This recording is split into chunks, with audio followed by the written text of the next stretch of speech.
This is understandable politics. Hello, juvenile justice in Europe. A nightmare for any family, especially for newcomers. Migrants' children are being taken away en masse, and parents are stripped of their rights. It doesn't matter what citizenship you have or why you came, whether you fled from war or just came for a vacation. There are many such cases on the internet. I am Latkova Elena Alexandrovna. My daughter is Dashko Yulia Mikhailovna. We are from Sverdlovsk. My children were kidnapped by social services in Spain in the city of Derevo. 9 months ago, strangers came and took my child, Richard Kovalev. I tell this story to everyone everywhere. It seemed harsh, but why did the phenomenon of juvenile justice take root so easily in the EU? The answer is simple if you look at history. The practice of taking children in Western Europe dates back to the 18th century. Using just one country, Switzerland, we will show the immoral facets of this mechanism. Here, children were not only taken away but also turned into slaves. So the Swiss story that has been silent for so long.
In the 19th century, Switzerland was far from wealthy and luxurious. A poor country where many had to work hard. This shaped the mentality. The poor were treated with negativity and contempt. It was believed that poverty was the fate of the lazy and idle. Therefore, children of school age from such families were simply taken away. They were separated from their parents and placed with successful and hardworking farmers. It was believed that the younger generation would then have a worthy example before their eyes. Mothers were often sent to prison without trial and forcibly sterilized. Many young women prisoners not only lost their children forever, but were also sterilized against their will. As the authorities cynically stated at the time, not everyone could be re-educated, but at least the danger of these unfortunate people creating families was eliminated. Children were supposedly saved from bad influences to prevent them from becoming lazy. But this salvation turned into violence and slavery. Imagine that foster families, no one controlled them. The best cure for hereditary laziness was considered hard work. The harder the better. In reality, it meant using children as cheap, powerless labor.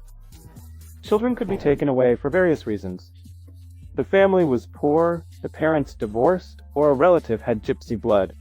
From the mid-19th to mid-20th century, Switzerland had virtually no social insurance or support system for poor families. The state relied on the potential of social self-regulation and private initiatives, including those of the church. When faced with poverty, the state redistributed children from disadvantaged families to more prosperous ones. The cynicism of such a policy was off the charts. These European savages even sold children into slavery to wealthy farmers at Sunday fairs. In Switzerland, there were even state auctions where farmers could buy children taken from their families for a symbolic fee to use as free labor. At the auctions, children were inspected for health and endurance, and the most profitable were bought by the wealthiest farmers. So, children became commodities, European capitalism without borders. If someone got sick and died, buyers usually had no problems. They could just go back to the auction and get a new little slave. Yes, in the 1930s, there were markets in bourgeois Switzerland where children were sold. Anyone could sign a contract and take 2-3 children. The limit was set at 6. It was believed that an ordinary farmer couldn't feed more. But even 2 free workers were enough. and they were loaded with work as if they were 6. Children over 10 were in the highest demand. They could already do almost any job. Their education was not a priority. They weren't taken from their families for that. Children were sold at auctions like cattle.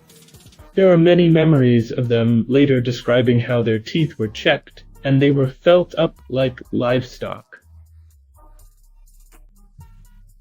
They were then used on farms. Agriculture is quite developed in Switzerland, and children were used as labor.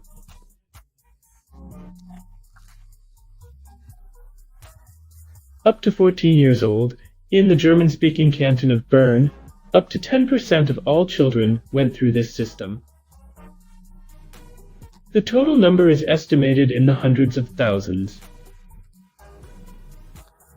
In some regions, children were distributed by lot among the wealthiest families. In foster families, young Swiss children became slaves, essentially second-class citizens. The treatment they received from their hosts is hard to describe.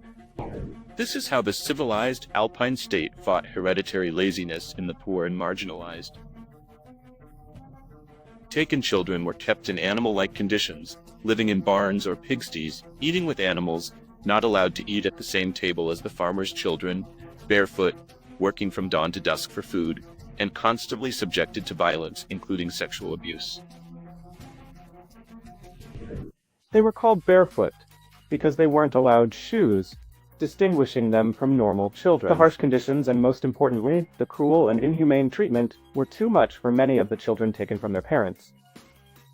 They even had a special term for them, Verdingkinder, that is, contract child. Later, as adults, the Verdingkinder admitted that no one cared for them in their new families. They were used for hard labor and subjected to psychological and physical abuse. I had to eat in a small room without windows next to the stable. I was never allowed to sit at the kitchen table. I was locked in a shed without light for days, rarely fed. My foster father repeatedly raped me. This is how these people remember their childhood. Many couldn't bear it and committed suicide. Some took this step in adulthood. Others are still haunted by childhood trauma. The desire to end their lives never leaves them. According to historians' estimates, 100,000 children were victims of this cruel policy. Here is a typical story. 70 years later, Swiss Walter Steck recalls his ruined childhood. When he was just 5, the authorities decided his parents were too poor to raise a child. Walter became free labor for strangers. "It still hurts," he sums up, "for my ruined childhood. They didn't give me food when I wet the bed, and I wet the bed until I was 10, so I ate very rarely and was a skinny boy." Farmers eagerly took such children because they only needed to be fed. Providing them with a roof over their heads, paying them was not required. This business became established and spread across Switzerland because everyone realized it was very profitable. It was supposedly driven by concern for the younger generation. That's how the Swiss state presented it. But historians believe there was also a dry economic calculation. Farms lacked labor, and children were a free labor resource. Between the 2 world wars, there were many widows and destitute people on the continent. And how sweetly the contract servants sang. In reality, they didn't tell everything. Boys and girls, indeed, got a roof over their heads in exchange for slave labor. Switzerland legally and cheaply acquired labor to boost its economy. They were treated like trash. The conditions were simply hellish. Almost all former contract children interviewed years later said their foster parents were cruel and punished them for the slightest mistake. "If I had died, it would have been much better for me." Such phrases were common among those recalling their enslaved childhood. Outsider children living in barns with animals and almost always hungry were seen as normal. They were being saved. They were children freed from their terrible parents who had committed crimes, divorced, or fallen into poverty. Everything that happened to them was for their own good, and the state benefited by being relieved of the financial burden of their upkeep. They had to work in the fields from early morning until late at night, without weekends or allowances. Foster children were generally not given any leniency. It is known that in the 1930s, 20% of all agricultural work in some Swiss cantons was done by children under 15. Lonely dark nights and hungry days still haunt them in their dreams. Now, imagine that this form of social disdain disappeared in Switzerland only in 1981. Then Bern ratified the European Convention on Human Rights. And such a wild way of solving social problems vanished. The story is tragic. It is indeed described in many memoirs. Documentaries have been made about it. Some of those children, now quite old, are still alive, and still trying to bring this terrible truth to the world about what their own state did to them.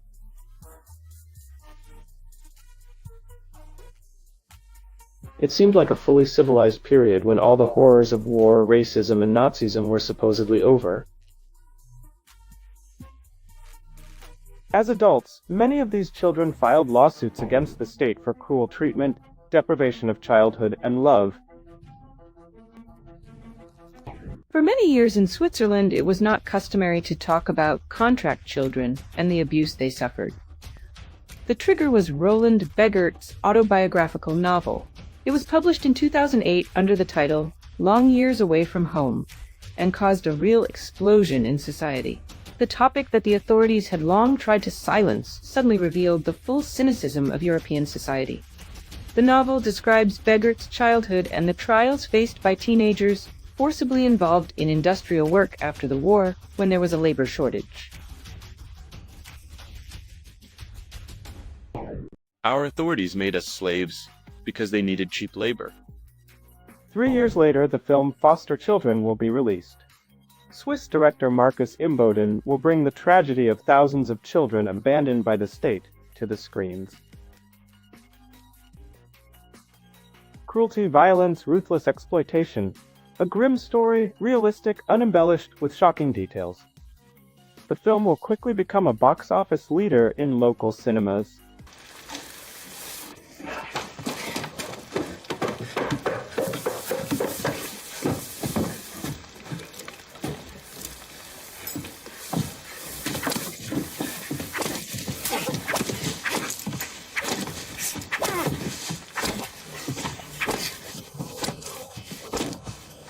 One of the important aspects of the film is the portrayal of local officials who ignored the problems of foster children, even when people constantly spoke out and asked for help. The bitter truth is that until very recently, Swiss government officials looked at the harsh, merciless lives of young children with complete indifference. Hey! Hey!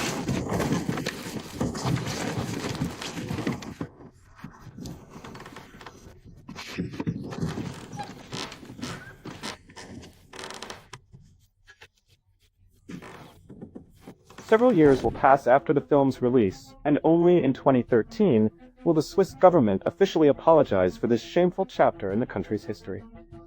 That is, almost 50 years after the end of the Barefoot Wanderings. It took decades of public struggle to force the government to admit its guilt and develop a compensation system for victims of state social care abuse. As often happens, promises diverge from practice, and those caught in the social policy machinery have seen nothing but words so far. Currently, several thousand people in Switzerland still live who went through humiliating auctions and social contempt by the state.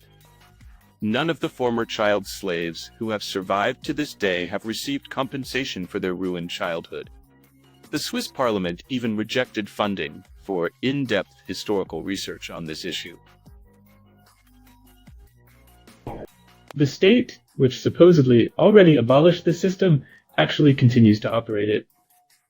That is, children are still being taken away and handed over to some private organizations that are allegedly authorized by the state. Here it's not about the financial aspect, as it was in the 1920s, purely capitalistic. Here it's a system of maintaining Western values that is forming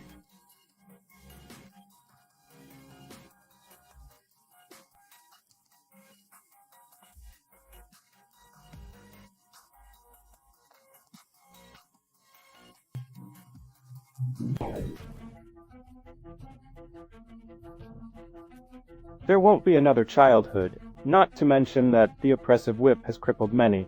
Some did not live to see our days, and some, after psychological trauma, could not properly settle in life. But in democratic countries, hardly anyone cares about such trifles. Goodbye.